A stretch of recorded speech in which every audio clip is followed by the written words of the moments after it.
What is up, everyone? I am Markus Trivedi here with William Battin, Jake Morganstein, and Ryan Schlesinger here. But Ryan will be in the backstage for our first segment of this podcast episode for episode 4, everybody. How's everybody doing today? I'm doing very good. I really like the unnecessary intro song. Really great. Thank you. All right. I'm pretty good. I'm feeling good. Just had a nice little tennis session, so I'm chilling. Yeah. All right. So, as we know, it's college football Saturday, big day for baseball. NFL Sunday is coming up tomorrow. We had a very gruesome and very, very tough, exhausting match on Thursday night with the Packers and Lions that William Battin had to suffer through as he's a Green Bay Packer fan. And then Monday Night Football, the Giants and Seahawks, our very own Ryan Schlesinger, who's a Giants fan, will probably witness that game. I don't know if he'll end up being happy or upset due to the outcome. It depends.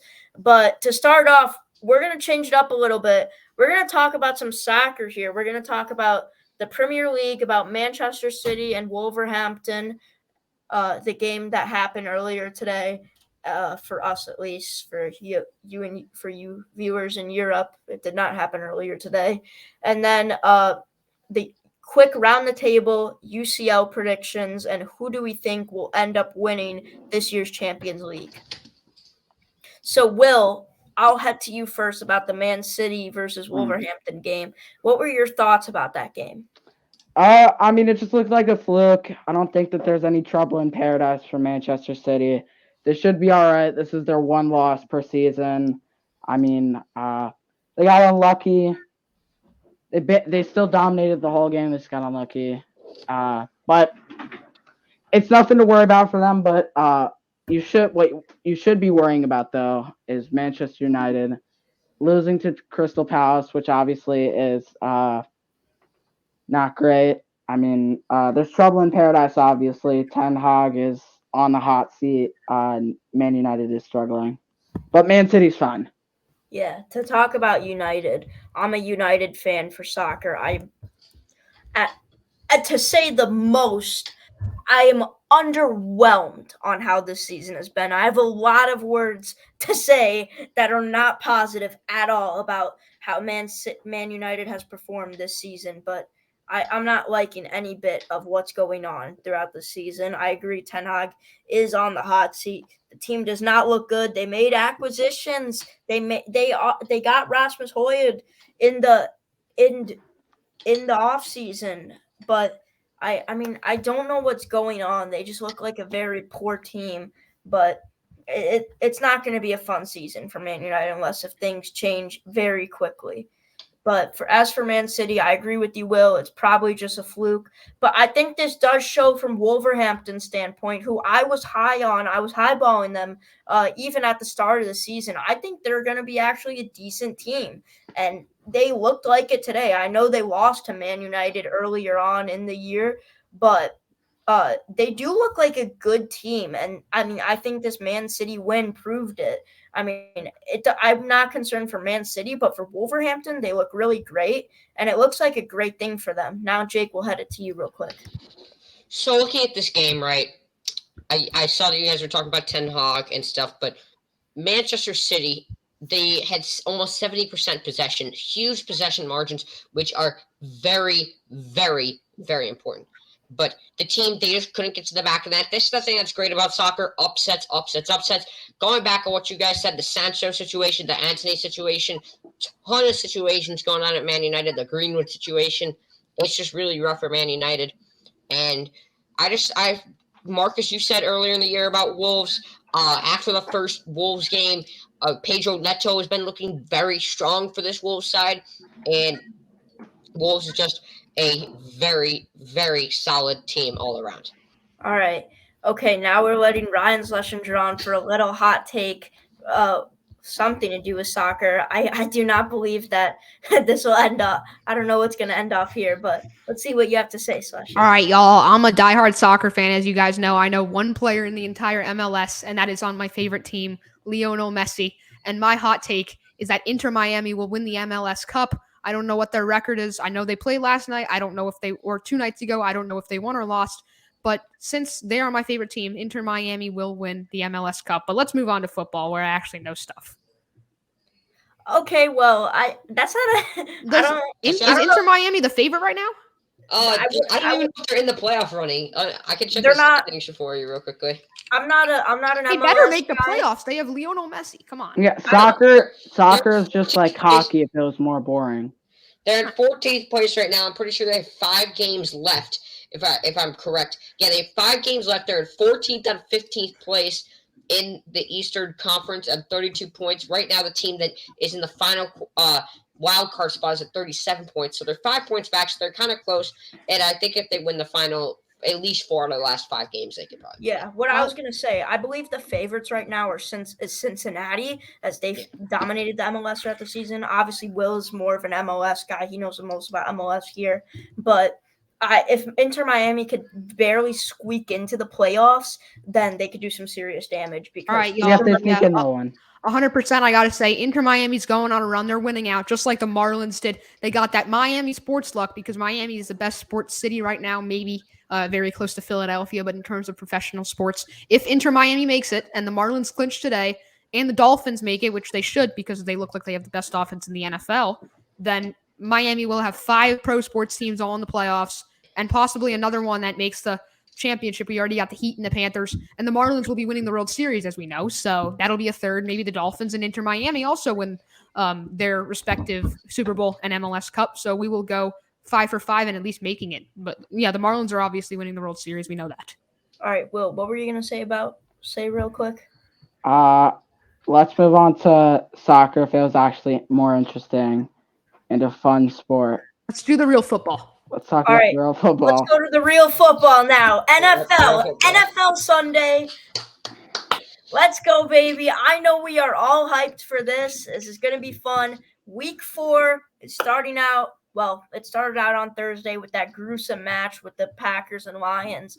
I don't really think there's much to recap. It just looks like the Lions are a very good team moving forward with this NFL season. I don't think the Packers are bad, but the Lions are very good. But the Lions are a top 3 team in the NFC. I do agree. great. That's not a bad take. That's That's- a very good take. That's not I think even a that- hot take. That's a kind of a cold take. That's It's a fact. probably what a lot of people It's think. a but fact. The Green Bay I think- Packers are obviously number 1, though, right, William? Yeah. I think the Eagles, the Lions, and the 49ers are the top 3 teams in the NFC. Agreed. Top Yeah. 3 teams behind the Packers, obviously. Yeah, Yeah, obviously. Packers. Yeah. I can't even confidently. Yeah. Okay. And Buddy, you're 0-3. Shut up. We beat you by 18 points. We beat you by 18 points. Okay. We got some good games this week, though. Dolphins, Bills, Jets, and the Chiefs. Great games this week. Jets How about Chiefs is it? not a Jets good game. Chiefs is gonna be a blowout. They're gonna It's not They're gonna be a beat you blowout. worse than they beat the Bears. If the Jets beat the Chiefs this weekend in my science class, I'm dancing to a Taylor Swift song. So to knock out Travis Kelce's head. So yeah. Okay. It's pretty awesome. Thank you. Can you dance even? Yeah. I mean, It's gonna look like the original Skibbity Bop Bop Bop. Yes. It's gonna be the original that guy.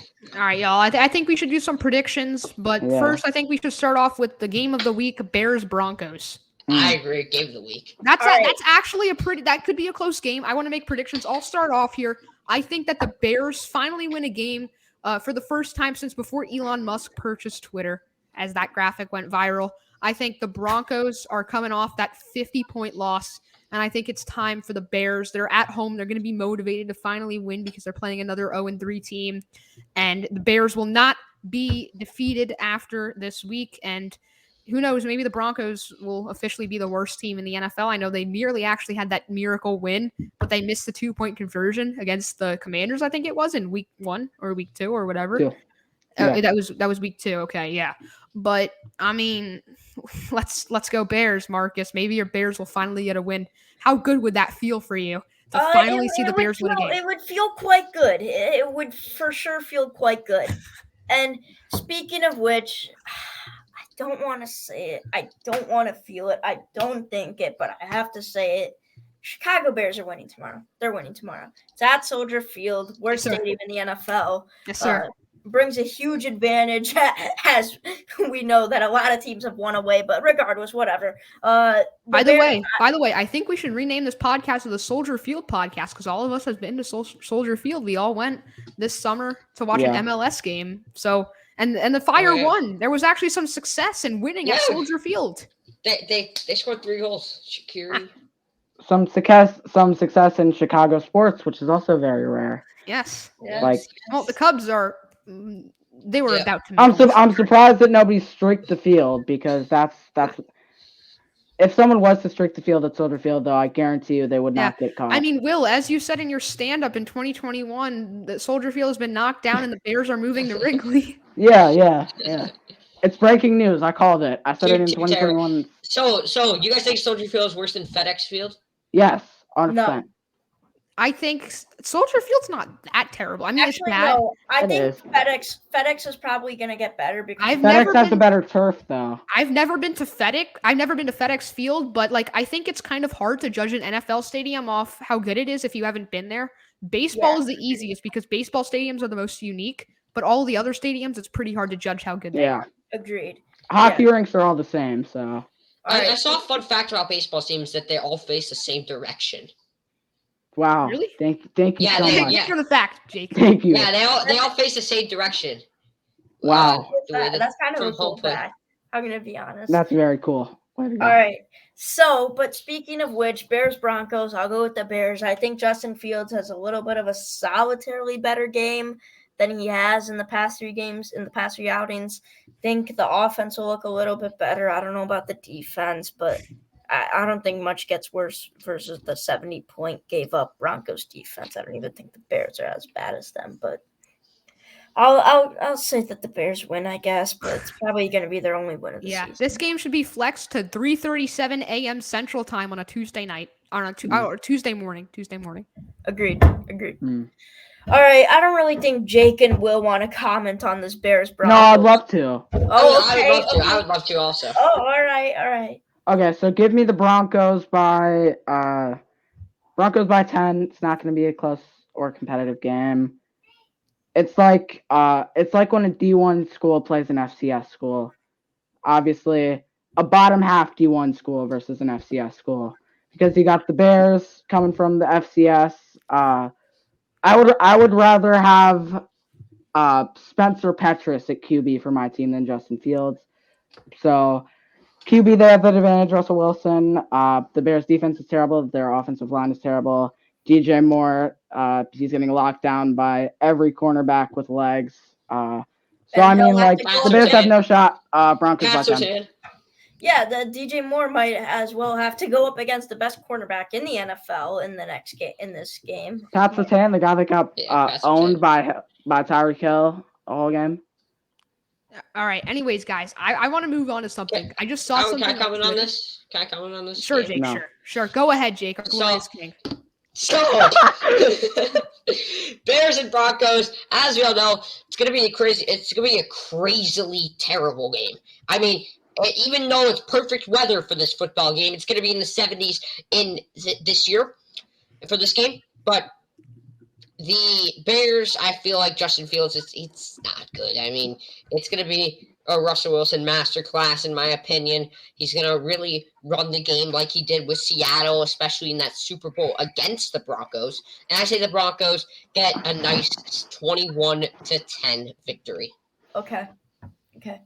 All right, I want to move on to the actual good game that's during the same time as the Bears-Broncos game. Why is Jake still in full screen? Get this man off full screen, please. Get this man off full screen. All right, get me on full screen.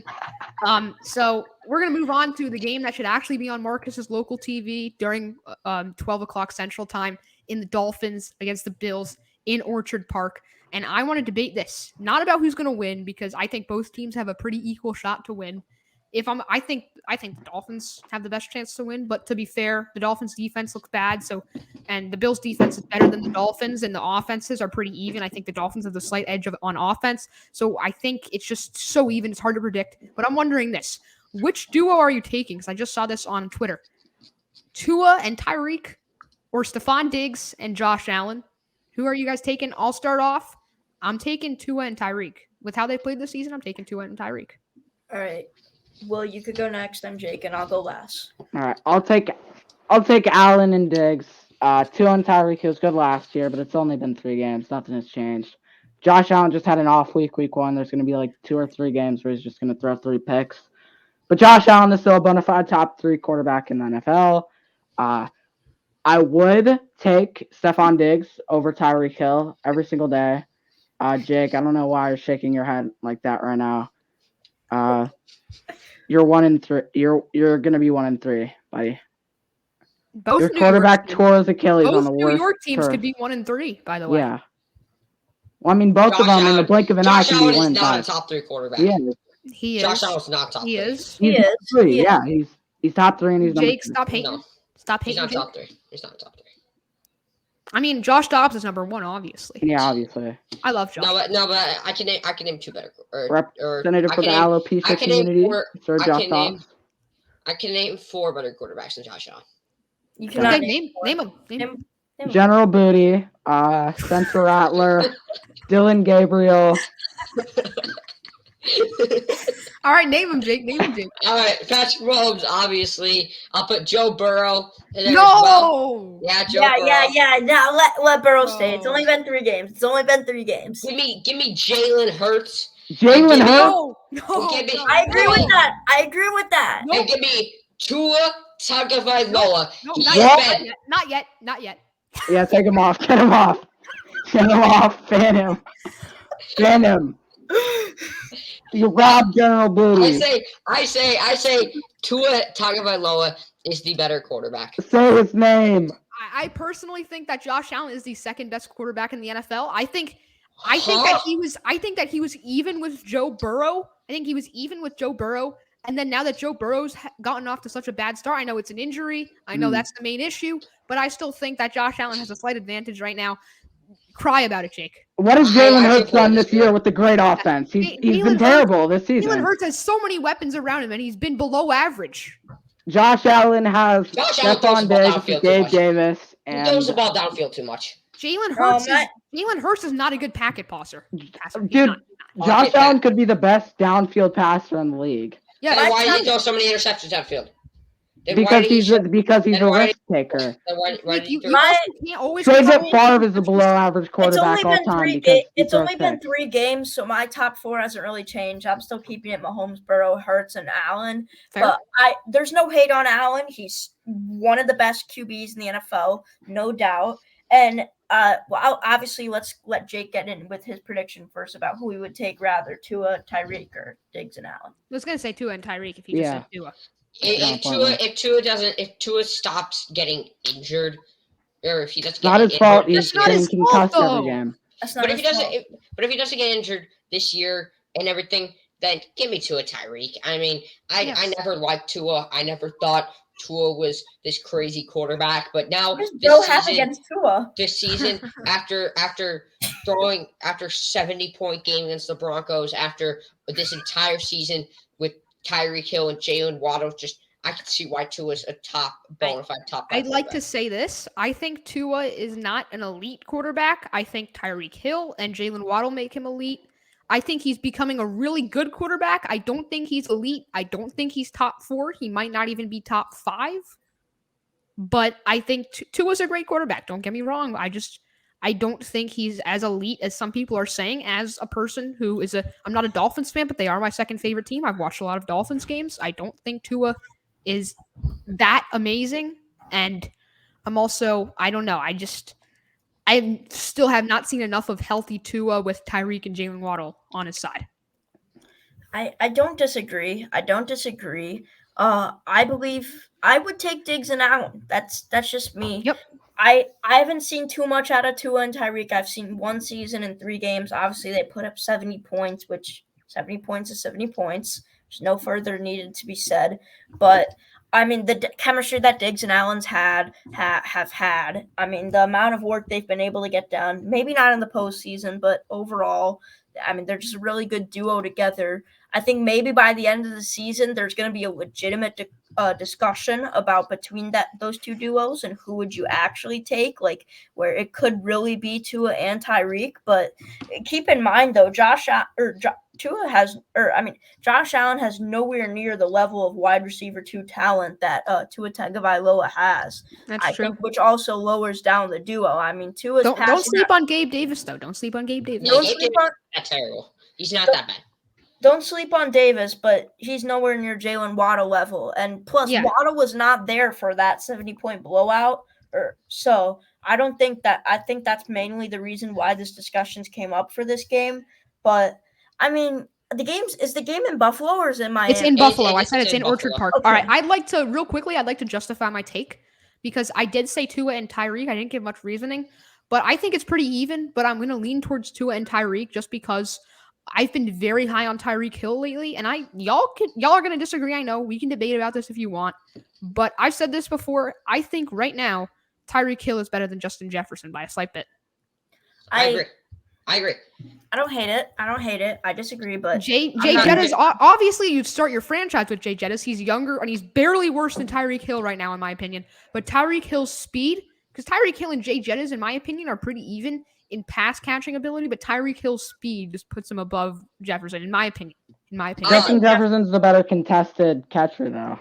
Yeah, and I believe that Jefferson's also the better. But Tyreek is better at getting open. He's better. Jefferson's the better route runner, also. Yeah, he's the better. Bro, you sure? Yeah, I'm so sure. Tyreek just has a great burst of speed. Tyreek is just super elusive. Yeah. So I don't know. I want to touch on something that I just saw. Tyreek Hill had in the first game of the year over 200 yards. He didn't do that well against the Patriots, but that's just the Patriots. And but then when against the Broncos, he Patriots again had over 3, right? Again. No, they beat the Jets last week, but they had 150 yards again. I mean, Tyreek Hill keeps getting these high yardage games with Tua. I mean, he had 215 yards, and then he had 157.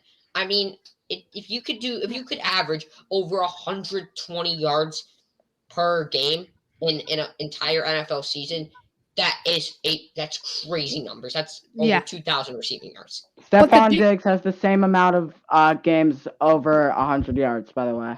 150. Oh, did he get 150 against the Patriots? 157.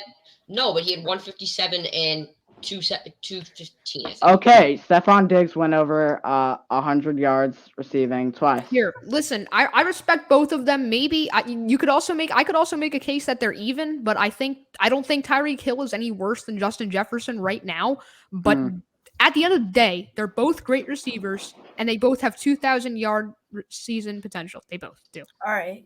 Yeah. Okay. So I think we've said enough about the duos and the main position players and skill position players for this game. Real quick, rapid fire, not even any reasoning, just real quick. Who do you think is going to win the game? I'll start off first. I got the Bills. Schlesinger, who do you have? I'm really torn up in between these two, but for some reason I have a bad feeling about this as a kind of a secondary Dolphins fan. I just follow them a lot because I live in South Florida, but I'm going to say this is the game where the Dolphins offense and Mike McDaniel gets exposed a little bit by the Bills' elite defense led by Matt Milano. So let me go with the Buffalo Bills. It's a home game as well for the Bills. That's a pretty big advantage. All right, Marcus just went cam off mute. I bet you his brother just came into the room, but let's go to Jake. Give me the Miami Dolphins. I mean, the Bills have only beaten the Raiders and the Commanders. Okay, Will. Give me the Bills. I'm just no reasoning. It's a rapid fire thing.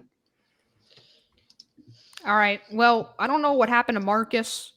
Oh, he's texting in the private chat. I don't know. Marcus, you back? Yeah, I'm back. Rest in peace, Marcus. Right, well, Marcus, I think it's time because I'm curious what y'all think. I think it's time to go to, in my opinion, what is one of the most even games of the week and really seems like an interesting game. Giants versus Seahawks. My New York Giants against the Seahawks. The Giants lost to the Seahawks last year in an important game, but the Giants ultimately made the playoffs over the Seahawks.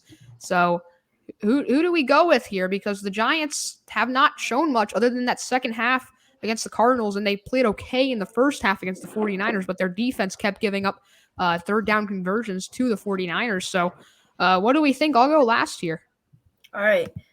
Will, you want to start off? Yeah, I'll start off. I got the Seahawks. I think that the Giants' struggles will continue. In the blink of an eye, they're 1-5 after this game. It's obviously must win, and I don't think that they'll pull it out without Saquon.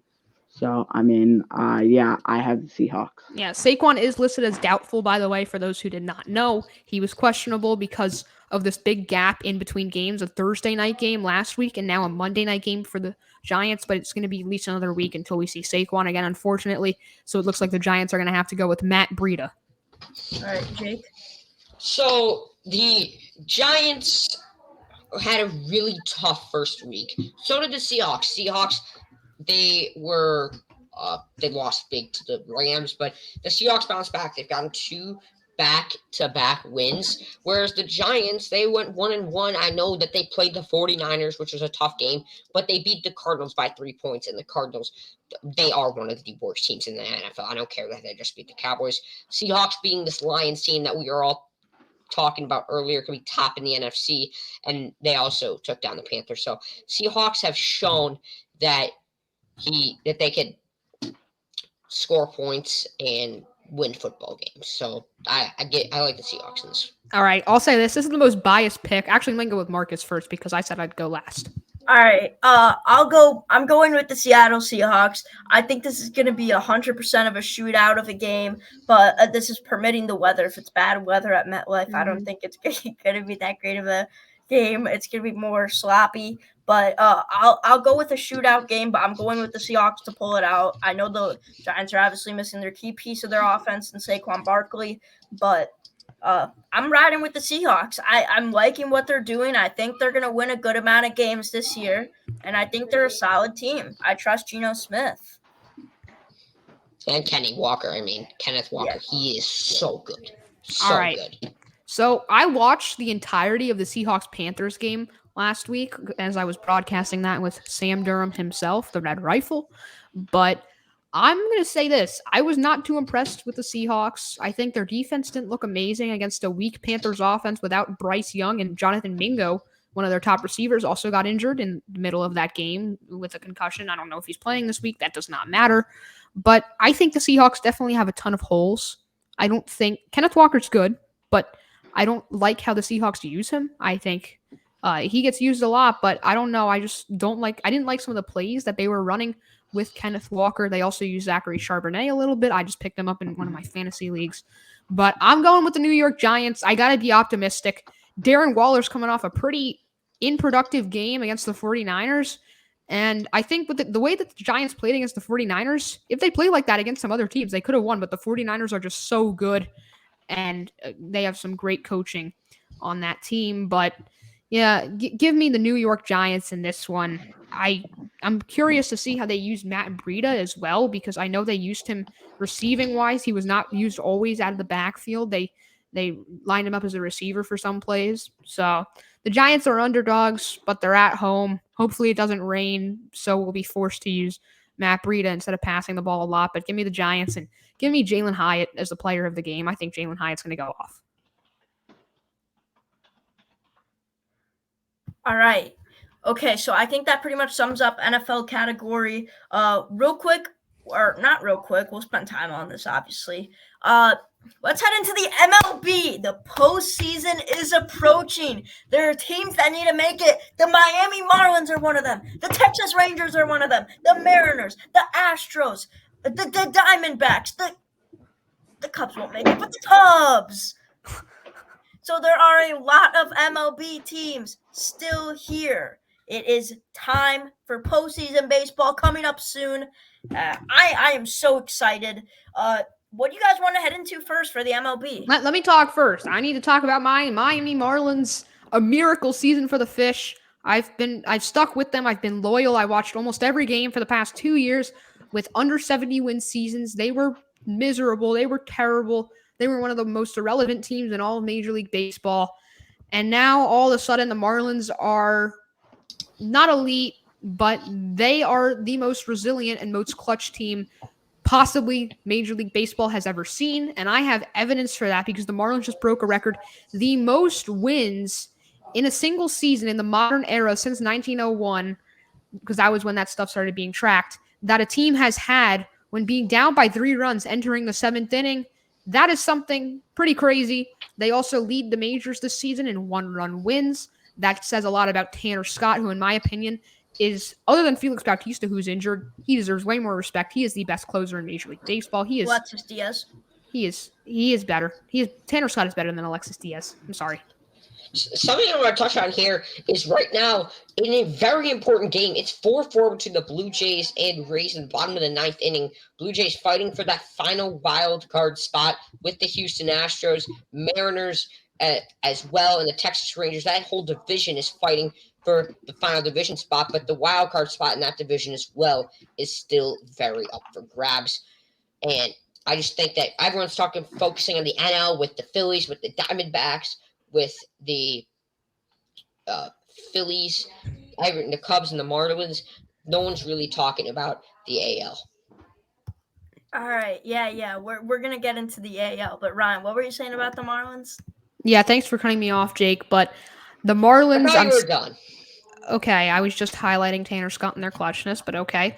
But I'm very happy with the Miami Marlins. They have a chance to win their 84th game this season, and this is the first time since 2009 that they've won over 80 games, and that was before I was born. So yeah, we've been pretty damn poverty, but this is our year. And you know what? Outside of the COVID season, when it's actually a real season, the Marlins are 2-0 in World Series success. They've never lost in the World Series. This is the year when the Marlins win the World Series.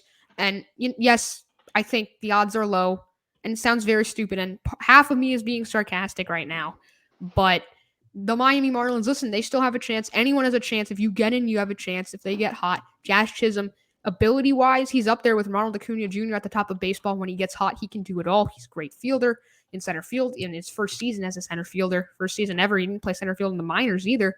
And then he is great on the base paths.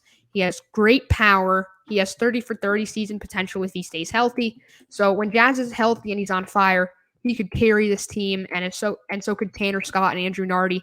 The only concern, Tanner Scott and Andrew Nardi, if you haven't heard of them, they're the Marlins' 8th and 9th inning guys. They're elite. But the only concern is that the starting rotation really only has 2 great pitchers.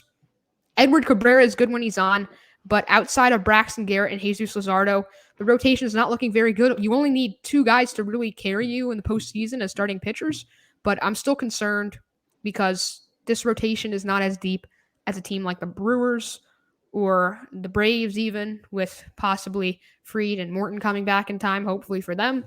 So that's the only concern, but the lineup and the bullpen is not concerning at all. And with David Robertson, their trade deadline acquisition, also pitching better recently, I think this Miami Marlins team can make the postseason. And I know Will is pissed off because he is a Cubs fan and we just stole their wild card spot.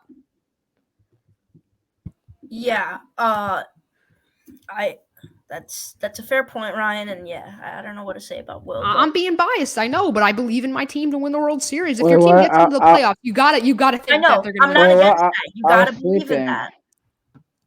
Yeah, right. and Marcus, you should believe that the Braves are going to win the World Series by a mile, which 100% they probably aren't because they got exposed by the Phillies last year, and so the Marlins probably aren't as well. But you just got to believe. You got to believe. The Braves have the best chance. The Braves do have the best chance. The Braves have the best chance roster-wise. They are the best, one of the best offenses of all time.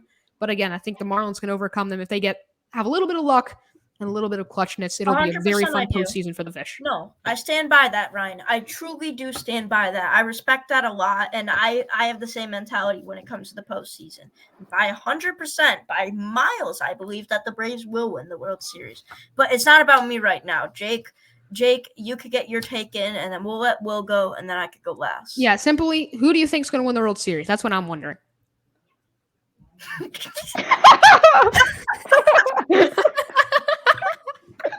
Someone screenshot this.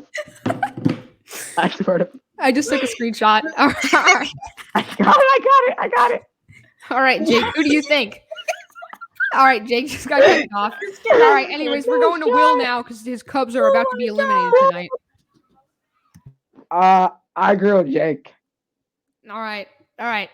Thank you. Okay, No, Will, actually, who do you think's going to win the World Series? The Chicago Cubs are going to win out, and the Marlins are going to lose out. We're winning the World Series. I disagree. We're going to do it. All right. Marcus, you agree. You're just being biased.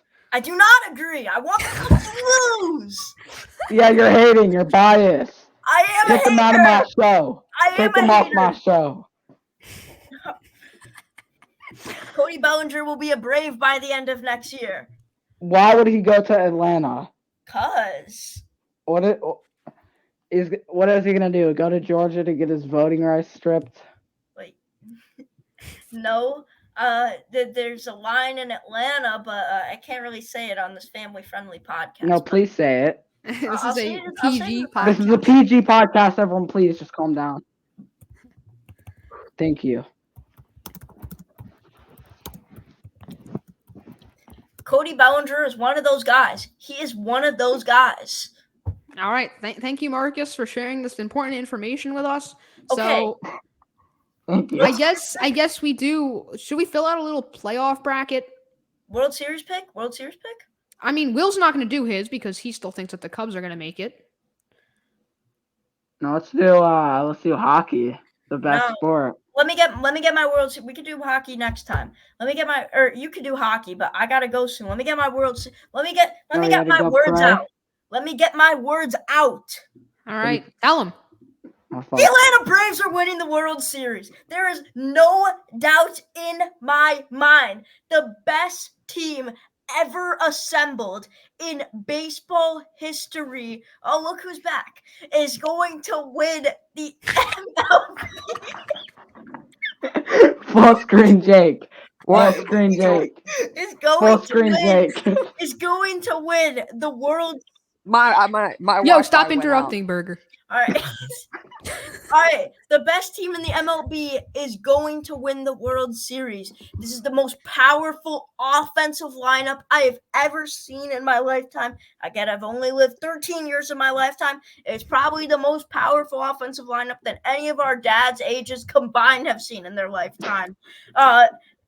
This defense, they're not elite. They're good. They're not elite, but it's a good defense. It's a great offensive lineup. The pitching, it's a little bit iffy. I mean, it could shake up, it could shake down. Mostly shakes up, but it could shake down at any moment. I'm not entirely concerned, though. The Braves have home field advantage throughout. They've clinched the best regular season record in the MLB. Wait, I thought you were talking about the Cubs with all those qualities. The Cubs didn't clinch the best. The Cubs didn't clinch home field. The Cubs do not have a powerful offensive lineup. Yes, they do. They do I not. think I take the Marlins lineup over the Cubs lineup. Real. Yeah, it's because you're all haters and you're all The Cubs biased. and the Cubs have an elite defense, not a good. All right, I think. Hold up. But it's the Braves. Besides Don't Cody overthink it. Bellinger, Just which don't I'd overthink it. argue, I'd take Jorge Soler and Luis Arraez over Cody Bellinger. I'm sorry, Will, but I'd take both of them over Cody Okay. Bellinger.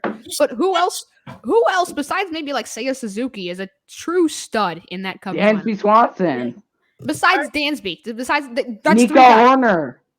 Nico Horner. Ian Happ. Yeah, Ian Happ.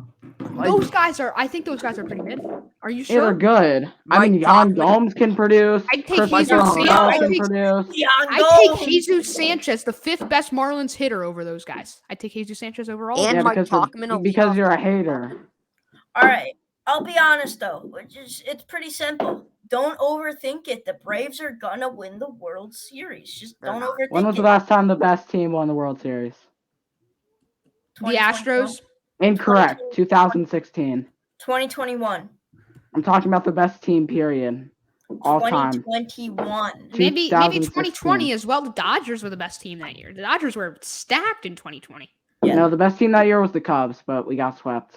All right. Anyways, before Okay. we end off this podcast, I wanted to discuss some breaking news in the MLB. So it was announced today that Felix Bautista will be undergoing Tommy John surgery, and now the Orioles, who are confident in their man, decide to extend him through the 2025 season. That's only going to be 1 year since he'll miss all of 2024. So they're confident that he'll still be elite after Tommy John. I like the confidence. And yeah, I mean, I don't know what to think about that, but what I immediately thought when Felix Bautista got Tommy John, obviously you don't want any player to get Tommy John, but this means that 2024 when Edwin Diaz comes back, besides Edwin Diaz, who we don't know if he'll be elite after that injury, besides Edwin Diaz, which I still think Edwin Diaz will be good, but besides Edwin Diaz, I think Tanner Scott will get the full season attention next year, and I am a Tanner Scott enthusiast, as you can see in my what's it called in my what's it called subname whatever. So I think we'll see Tanner Scott as a closer for the entire season, and people will realize that Tanner Scott is elite. He gets no respect or attention outside of the Marlins fan base for some reason, but he is so good. He has a 2.35 ERA this season. And he's only gotten better as the season went on. He was not even that good in April or May, and then he became amazing. And then that's in 73 games, 76 and 2/3 of an inning. And he has over 100 strikeouts, 101 strikeouts. He has only 11 saves, but that's because he was only promoted as the closer in like mid-August. But he had been a great eighth inning man the whole season, and now he's excelling at closer. And his walk rate was at the bottom of the league. He was walking a ton of guys last year, and now it's league average. And that was the difference between him being a pitcher with potential to him being elite and one of the best relievers in all of baseball. Everyone needs to be excited about Tanner Scott. All right, Ryan, I don't fully disagree with you. I got to head out. So in the next episode, Will and Jake will probably not be here. It'll be probably me, Ryan, and maybe someone else. But to start off, I'll get off with my hot take about who I think will be the best closer next year, as it's an interesting topic that you brought up. I don't disagree with Tanner Scott, but I think there's a better option in the MLB. But I'll head out. My Twitter name, @MPTSports23. I hope everyone has a great rest of their weekend. We'll see y'all later. Will, Ryan, and Jake, take it away. Zoom in on Ron real quick. Never mind. All right. Well, never mind. Jake is in his bed right now. Jake, I want to ask you, who do you think the best closer in baseball will be next season? If don't say Edwin Diaz. Next season, wow. With Felix Bautista out. And I know Diaz Felix Bautista gone, but you said don't say Edwin Diaz. So I'm going to say Edwin Diaz, but I'm not going to say Edwin Diaz. I'm going to say Alexis Diaz. His brother, been incredible this season for Cincinnati. Cincinnati was a team that nobody said was going to be good. They called up Ellie De La Cruz as well. And Alexis Diaz, he is something special, an incredible closer all around. He throws the gas. He has the beautiful breaking pitches. And Alexis Diaz is going to be the best closer in the year of 2024. All right. I think Tanner Scott has a slight edge. I just think the stats favor Alexis Diaz because Alexis Diaz was the closer for the entire season. But I'm not saying Alexis Diaz is bad. He is a very good closer. Edwin and Alexis Diaz are probably the best brother duo in relief pitching history. Probably. I can't remember. Probably Mark Leiter and his dad. Well, were they? Wait, what? Mark Leiter's uncle was a all right. But if you look at the overall stats, I just want to compare something. If you look at the overall general stats comparison, this season, Tanner Scott has the edge in WAR. He has the edge in games, which doesn't matter in innings pitched and record. But ERA, he has the advantage. ERA plus, strikeouts, K percentage. The walks are lower, and the walk percentage is also lower. Oh. So the only thing that Alexis Diaz has is more saves, but Tanner Scott could have more saves than him if he was the closer for the entire season. So I just got to disagree with you, Jake. All right. Anyways, I think we're going to wrap up this podcast. Thank you guys for checking out the show, and we will see you guys on episode 5.